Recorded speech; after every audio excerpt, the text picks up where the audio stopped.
So Burmese Ghouls, Jawhead, that is going to be his signature over there.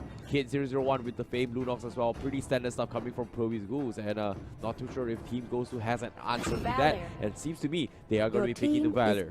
Yeah, the problem that Burmese Ghouls present at least to this group is the fact that they have Jawhead, one of the most played, most successful heroes that Panda played, and other than that they have the Ministar that have yet to shown after that one game. But this particular Jawhead is the problem for the drafting phase, because you can't just simply dedicate a ban to Jawhead because you open up so much. If you ban a Jawhead, you're opening up the two other priority picks that it's just not worth to kind of surrender to Burmese Ghouls. So they are most likely going to get that Jawhead almost every single game. And the only way for any team, even for any team, not just Team GOSU, to deal against the Jawhead is to find a way to play around what Burmese Ghouls wants to achieve. And no team has ever done that just yet. Yeah, that's something we have to figure out later on here. But hopefully, if Team GOSU figure this out, they'll be able to overcome this here. But the carry has been banned here. They are going to be playing a double tank composition, which is going to be super tanky here. Now they have the Grok. Marsha is kind of one of those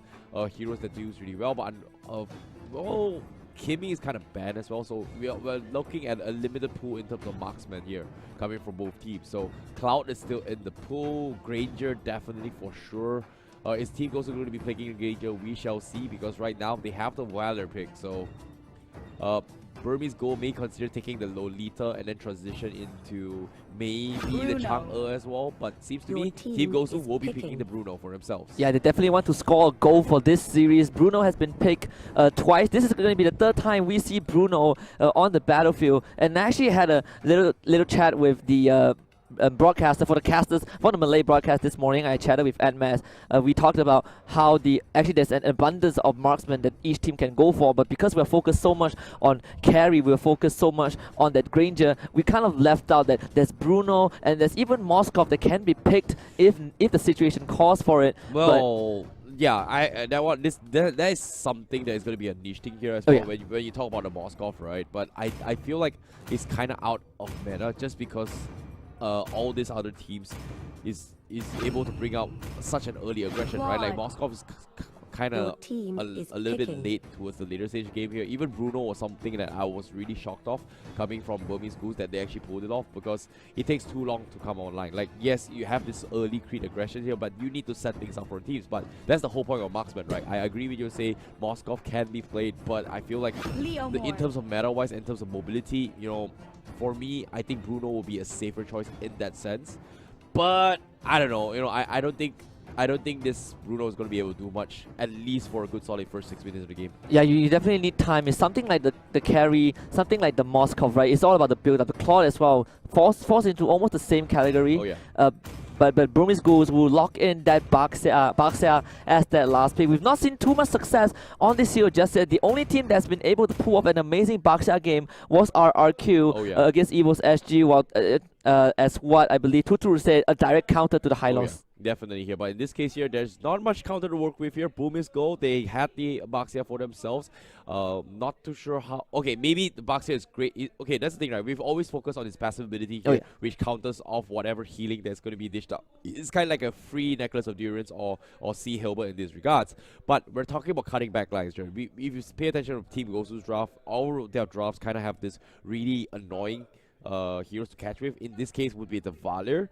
So, you know, to close the distance, I agree with what Gideon say as well. Baxia is kind of like a rip-off version of Johnson. So you kind of dodge your way through to the backlines and try and pick on off themselves. So I think that's kind of game plan here for Burmese Ghouls, but that's the whole point. They had the Jawhead initially, right? Yeah, and the Jawhead is a threat on his own. He does not have to purposely rush in with the ultimate and get a pick-off or rush in and eject someone into his team. The fact that Jawhead is in the vicinity, in proximity of the GOSU cores, makes him a big enough threat that GOSU might just hesitate to pull the trigger. But again, against this Jawhead, because the nature of this hero is aggressive, you might want to take the fight straight to Burmese Ghouls. Alright. Ladies and gentlemen, here, this is going to be the fourth series for today. It's going to be Burmese Ghouls going up against Team GOSU from the USA and also from Myanmar, coming in from Burmese Ghouls.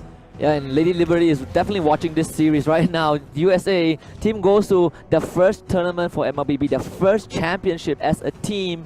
and they are in this predicament, this deciding series against BURMESE GHOULS, topping that Group B. It's not going to be easy, but it's definitely going to be fun to watch. Yes, definitely here. But Panda will be on the off-lane role here. He's going to OP himself. He does have the high and dry assassin emblem here. And he's going to try to buy a little bit of time here. But Team GOSU, he's going to be trying to steal off this buff. Nicely done here from Henry.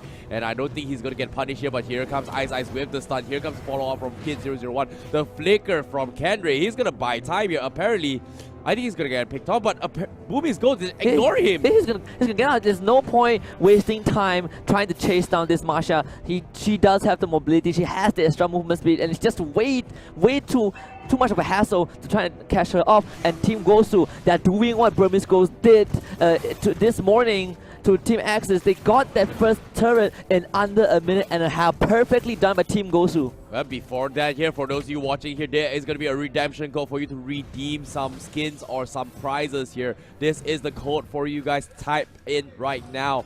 There's going to be a limited amount here for those of you trying to redeem it here. But as of now, remember to redeem here, but hold that thought for now because on top side here, Panda going for the dive here, but unfortunately doesn't seem to be able to connect those ejector here. However, Reezy in some trouble. Here comes the darkness here. He's going to go for the catch here. And how will they do this? And Basic is going to go in, has the Phantom Steed, runs out at the last second, but it's okay. I want to point out what Basic did with that Leomon. It was perfectly done. So Panda tried to go in for the eject. He got the Steed, he knocked Panda back, canceled the eject animation to avoid getting tossed back into the incoming BURMESE GHOULS. But that will give the blue team the turtle at least, and Team GOSU, at least they did not lose a single member. Yep, you can see Roly Boly here. He's going to try and find a target here. He has the information to work with. He saw two members from side of Team GOSU. In this case, maybe, maybe he's in some trouble here. Revitalize that and try and buy a little bit of time for the rest of the teams to set this up. But unfortunately, gets picked off here. Mistakes were made. Maybe a little bit of miscommunication. But Kid001, he wants to retaliate. But looks like he seems to be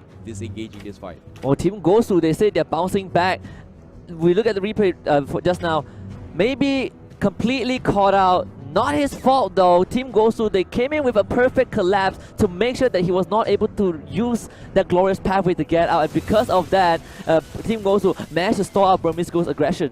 Yep, speaking of which here, we see a little bit of harassment coming from BURMESE GHOULS. They want to contest the blue buff now. And Team GOSU, how are they going to respond to this? Stun on towards maybe, but at the same time, oh no, Ice!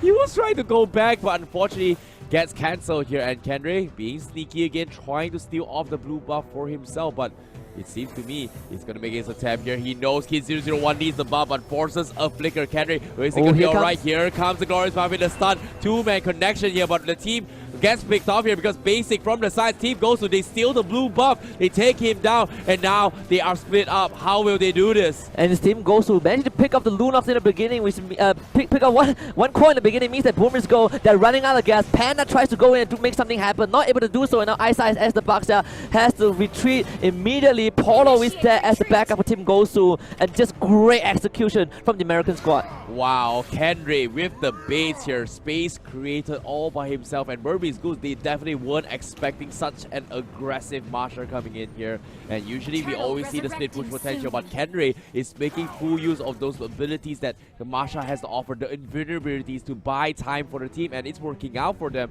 And as of now, Team GOSU, they're a 700 goal lead overall compared to BURMESE GHOULS. Pretty 50-50, but as of now, Ice, Ice again caught out, has a glorious pathway. This time the revitalize actually keeping him alive, so Team GOSU not able to get anything in return, but Kid now joins the fight, maybe finding that pick onto Polo, forcing him back. Breezy is now isolated from the rest of his team as Ace tries to go for the chase, not able to get that, but Turtle is up.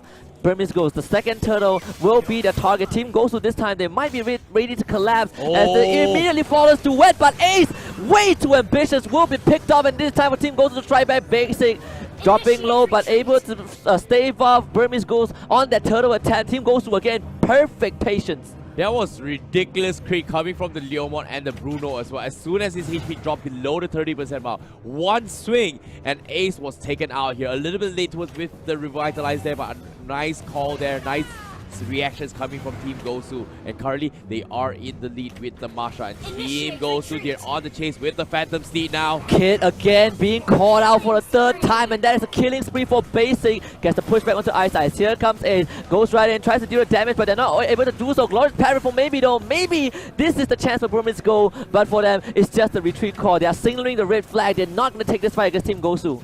Yep, they're going to be playing this a little bit safe here. Burmese Goals, they are losing in terms of economy, but the gold buff once again. Team GOSU, they want to contest this, but will they be able to? Your Demon Hunter sword up on the Masha already here, and Ice Ice tried to pick off into Valer, but unfortunately doesn't seem to connect the dot. And I want to take this quick moment to just commend what Kenray is doing. He's feeling really good on this Masha after that previous series against Candy comeback. He's creating so much space. This jaw hit by Panda, he was supposed to go around following the rest of the ghouls to create space, but because of Kenray, Jawhead Panda is stuck in the same lane for the longest time ever. Kenray is just walking away with Grand Theft Auto in the jungle, in the lane, and Burmese goes, they want to force this fight. Glorious pathway, and the Flawless duet straight into the backline. Polo gets called out. Breezy is gonna melt as well. Ace, this initiation is not as ambitious, and it will pay off. Now Basics gonna jump in, try to fight this Claw, but Claw will get to safety. General has to retreat as well, and Burmese go. My force team goes to the bow down to them. They'll settle for 2 kills, and they'll lose 1 in return. What a huge blazing duet there coming from Ace. Very ambitious, but definitely Team GOSU wasn't expecting a fully stacked Cloud there, and you can see this engagement from the backlines. Blazing duet cuts out 2 to 3 members. Everyone was dropping so low. Basic was caught out as well, which gave them kind of a slight edge here, but nice save. They come from General for just zoning off 007. They wanted the objectives, unfortunately. Oh, the stun from Panda. He tried to go for a stun. Oh, however, Ice again, call out. You have the Revitalize to keep him alive. Glorious Pathway is there, and Law and Order on top of Breezy. Breezy will flicker to safety. General hitting that soccer ball onto Ace 07 will send him back to the rest of his team. But again, Team GOSU, they had this issue against the series when they were playing against Axis Esports. The front line was split from the course, and that was exactly what happened in the fight that Ace saw an amazing opportunity for that flawless duet. Hopefully Team GOSU noticed that and will rectify it in the upcoming fights. Well, maybe, but at the same time here, Ace 007, he's got a brand new golden staff now. This Cloud is going to slowly but surely hit like a truck. Kenray, he's going to try and solo Jawhead all by himself out on the Panda, but the blue buff, once again, Team GOSU, they want to reset this fight, and Burmese Goals, they want to contest this here. Nice wall block there. Unfortunately, no contestants coming from Burmese Goals now. Team GOSU, they might go for the collapse right now. They see the opportunity. Kenray, he knows he can fight, and Burmese Goals, they know they can't. So Team GOSU, again, forcing Burmese Goals back. They're playing it slow and meticulous. First for today, first for Team GOSU at least, and Burmese Goals, they're finding it slightly hard to penetrate the red team. Well, seems to me right now they are respecting each other's boundaries here. The blue buff has always been contested from both sides here, and Burmese Goals, they want to make an engagement here, and wall charge away. Space created coming from Breezy. 007 is going to clear out the mid lane, but the Lord is going to be up for grabs. Ice going to roam his way through, open up the map a little bit more to get those information to try to catch out one of the members, maybe even some of the members from side Team GOSU. Will they be able to do that? That's going to be the question, but we know Lord is going to be the objective coming in from both sides now. Team GOSU, they actually set up the top minion wave, so they don't have to worry about that particular lane for now, and the entirety of their attention is going to be focused on that lower area. And Burmese Ghoul know that. They know that they have to protect this lower area, and the fantasy does come out. Ice Ice call out once again, Glorious Pathway, and Rejuvenate does keep the Bugs there alive, but now Burmese Ghoul, time for the re-engage. Here comes Panda trying to look for a target, and he will find a Violet. Polo though does survive, and that means that Panda is isolated from Resident Team. Great wow charge from Breezy as Team GOSU breeze through the fire. It's unstoppable for Basic. Team GOSU with the perfect response. Oh wow, Burmese Ghouls, they tried to dive, overcommit towards Polo, tried to take down the Valor himself. Unfortunately, gets picked off, but now it's not over yet right now. He wants to pick off Basic here. Ice does not have the damage or the movement speed to chase towards Leomon here. They need Kid 001 to do this fight. However, great attempt there from Team GOSU here. They punish Panda for that misplay here to try to overextend towards Polo and did not get the kill from San Burmese Ghouls. And at the same time, because Kid 001 got picked up 3 times in a row by Basic in the early game, this Leomon is 5-0-2. We talk about how he is the neutral pick. He is the pick that does not count as too much hero, but does not have much counter. Safe, stable, always able to scale, and you give him such a big lead, Team GOSU will ride that wave. Yep, Wind Talker is up on the Masha here. He's going to make a little bit more movement speeds here coming in Ace. from Kenry. He's going to be very, very quickly here. But Ace, he's all by himself. He's trying to buy them at time here. The Lord is going to be up for grabs. Ace tries to go for the juke. They raid for him. Kenry will get one-shotted. Kenry will take him down, and Team GOSU, their one-man advantage right now. And Burmese Ghosts still want to take this fight. Brilliance from Kid. He will find a kill on the Valley first, and here comes Panda with the eject on top of Basic as well. They find the Bruno, and it's the double alley-oop. The slam dunk from Panda. Burmese Ghosts, they will stop that Lord attempt. Ooh, they needed that kill. They needed those wins here, but at the same time, they've lost Ace in the process. Definitely a worthy process. Burmese good. They've lost a lot of fights here. They're trying to equalize the economy here, and so far, so good. They lose in terms of four kills here, but at the same time, they definitely were able to keep up in terms of momentum here. It's not over yet for Burmese Ghouls, and Team GOSU, they need to find a way to apply the pressure even harder now. Kenry is doing exactly that right now from side of Team GOSU. And if you are a Marsha and you are able to run around the map like this, you're going to pose a lot of problem for Burmese Ghouls. Kenry has been keeping Panda in check for the longest time ever, and now he's diverting the resources of Burmese Ghouls. There's 4 members from the blue team trying to chase him out. Ace will find him. Panda as well coming in, trying to go for the eject, and Kenry knows he's going to die, but he's bought enough space, and hopefully this is worth for Team GOSU. That is crazy there, throwing his body to just buy space, but Team GOSU, they lost the earlier fight here. They don't mind throwing this body here to open up the map, and that's exactly what they have done. But as of now, Team GOSU, they need to win this fight. Panda catches on the Basic. He misses the Phantom Seed. Away from the Phantom Seed, and here comes the glorious pathway. Basic's not going to make it out of this one. The shutdown for the Hylos, and maybe it's going to be Burmese Ghouls' turn to turn things around. Ice with the engage for the Backset Shield Unity. He does roll right in. Burmese Ghouls, the rest of the team starting on that Lord, but they will be ready to collapse if Team GOSU ever comes near. Lord down to 50%. Can Team GOSU pull off anything? They're going to push the minute wave out. They concede this Lord as he will go over to the way of Burmese Ghouls. The retribution is here, and Burmese Ghouls will continue to collapse, but great maneuver from General to take out the tier 2 mid. He has bought time for the rest of his team, but can he get away? No, Panda follows him. He needs one more K, but it seems like he won't get that, and he will be slain by Ice. Nicely done there, coming in from Burmese Ghouls to make that retaliation, but Team GOSU, Kenry, they're in some trouble now because why he's getting dive pretty hard. Here comes Kid as well with the darkness here. He's gonna go in for the dive, but unfortunately a little bit too quick there, like you said, with the Wind Talker as well. But Burmese Ghouls right now, they managed to equalize the score. They're gonna try, there's not in the lead yet, but the Lord is gonna be in their favor. Burmese Ghouls is gonna try and capitalize in all this situation. Team GOSU, how will they fight this year? They need to wait for the Broom General to actually come online now. Yeah, the later the game goes, the better it is for Team GOSU. The first time that this team has a goalie the entire day, and it's against the strongest team in the group as well. However, Burmese Ghouls, because of that lore, they can easily go for this siege. You can see they're pushing 1 and 4, 2 lanes, getting pressured at the same time. This is where Kenry is going to do what he does best. Split push the bottom lane, hope that his team can hold it, but Burmese Ghouls might not let that happen. BT immediately ejected to the back of Burmese Ghouls team, has to wild trap to safety, and that is good for them. Basic trying to get a push back, Valley with the defense, but Polo not enough, and the blazing duet from A007 will make sure that Burmese Ghouls will get the kills that they need, and this should be the final push. Kenry does recall back, can he defend his space? A few final touches from Burmese Ghouls, and they will secure game 1 of this best of 3. Why? Oh my, that was a close call.